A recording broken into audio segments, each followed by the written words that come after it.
இது என்ன பாருங்க, பனம்பழம். பனம்பழம் வந்து சின்னதில வந்து நான் சாப்பிட்ருக்கேன். அவ்வளோ டேஸ்ட்டாக இருக்கும் இது. ஆனால் அதுக்கப்புறம் அந்த பனம்பழத்தை வந்து நம்ம டேஸ்ட் பண்ணதே இல்லை.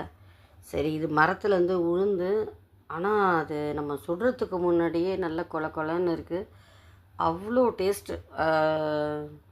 கொஞ்சோண்டு ஆனால் அது வந்து அந்த சுட்டு தான் சாப்பிடணும் அப்படின்னாங்க.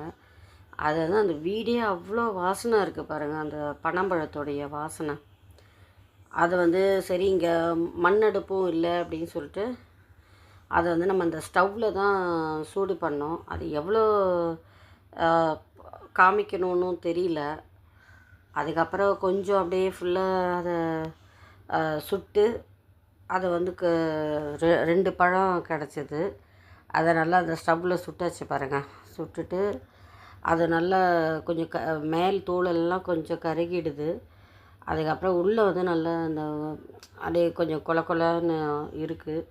அது வந்து அது ஓப்பன் பண்ணால் அது வந்து கொஞ்சம் நார் நாராக இருக்குது கொஞ்சம். ஆனால் இதில் வந்து அவ்வளோ சத்து இருக்குதுன்னு சொல்கிறாங்க.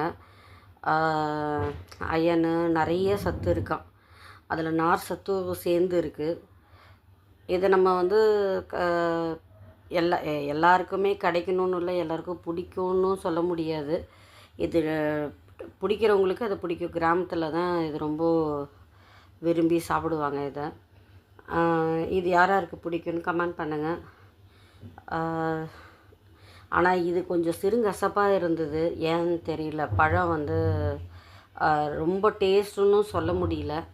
இல்லை யாருக்காவது தெரிஞ்சதுன்னா ரொம்ப டேஸ்ட்டாக இருக்குமா இல்லை சிறுங்கசப்பாக இருக்குமான்னு சொல்லுங்கள். எனக்கு கொஞ்சம் சிறுங்கசப்பாக இருந்துச்சு, ஏன்னு தெரியல. இந்த வீடியோ பிடிச்சிருந்ததுன்னா ஷேர் பண்ணுங்கள், கமெண்ட் பண்ணுங்கள். தேங்க்யூ.